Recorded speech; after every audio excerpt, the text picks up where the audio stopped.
sobrang happy. Grateful. Napanood mo yung episodes? Yes, napapanood ko.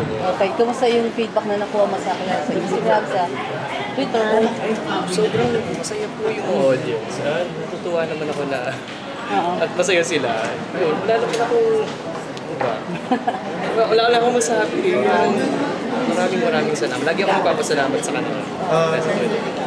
May interview namin si Robert Senya, yung lumalabas ng tatay mo. Sabi niya, kita-kita daw na iba yung training pag sa teatro ng galing. Malayo daw mararating.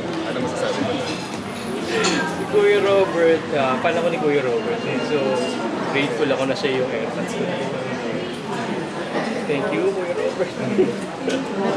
Nakakakilig naman yun. Sobrang, kasi silang dalawa ni Miss Coco eh. Sobrang saya ko na sila yung parents ko. Kasi, siyempre, theater, tapos magaling na film actress.